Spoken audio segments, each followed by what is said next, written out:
asalaamaaleykum mbokk yi ñuy seetaan ANACIM moo ñëwaat di leen indi seen xibaar météo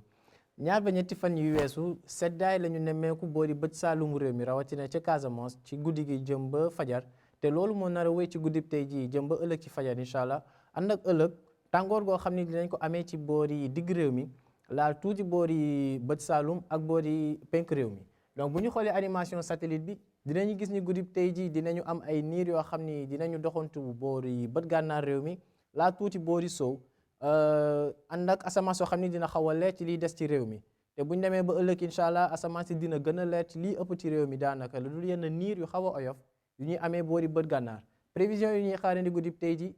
day wone comme ni ñu ko waxee ca njëlbeen asamaan soo xam ni dina amee niir ci boori bët gànnaar réew mi laal tuuti boori sow li des ci réew mi nag ay niir yu oyof lañ fay am ak asamaan soo xam ni dina leer ci boori penk réew mi laal tuuti boori sow te bu ñu waxee ci wàllum seddaay donc dinañ ko amee fële ca bët saalumu réew mi rawatina ca Casamance ak Sédhiou ak Kolda mi nga xam ni dinañ am ku ci nekk fukki degré ak juróom-benn muy température yi gën a néew yi ñuy xaarandi ci guddi tey jii waaye Ziguinchor tamit dina am fukki degré ak juróom-ñaar loolu la ñuy am fële ca Saint-Louis ak Podor maanaam ci bët gànnaaru réew mi. bu ñu xoolee penk réew mi température yu toll ci fukki degré ak juróom-ñett la ñuy am ci ca Matam ak Bakel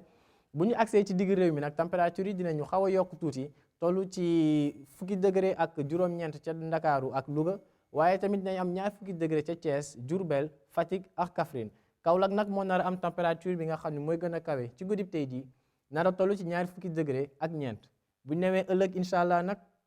asamaan si dina commencé di leer ci lii ëpp ci réew mi te ca noonee température yi dinañu xaw a yokk tuuti rawatina ci digg réew mi ak Diourbel mi nar a am fanweeri degré ak juróom-ñett waaye tamit Kaffrine moo nar a am température bii gën a kawe ëllëg incha allah nar a toll ci fanweeri degré ak juróom-ñeent boori bët saalumu réew mi nag température yi dinañu toll li ci ëpp ci fanweeri degré ak juróom-benn Kolda moo nar a am fanweeri degré ak juróom-ñaar te fanweeri degré ak juróom-ñaar yooyu la ñuy fekki fële ca Matam ak Bakel boori bët gànnaaru réew mi nag ay température yu toll ci fanweeri degré ak ñeent lañ fay amee moomu la ñuy am Thiès tamit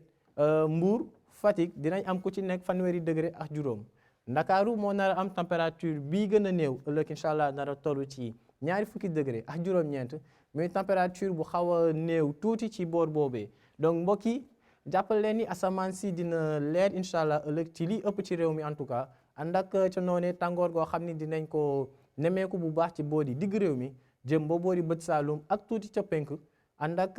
tamit comme niñ ko waxee donc balaa boobu ci guddib tey ji seddaay boo xam ne dina xaw a tar ci boori bët saalum rawatina ca Casamance laalaale tuuti tamit boori bët gànnaar réew mi mbokk yi looloo ne seen xibaar météo ñu ngi leen di ñaan ngeen di wéy di topp xibaar yi di kee ci ANACIM ci xarale yi di leen dig daje ëllëg di la ñaanal jàmm wasalaam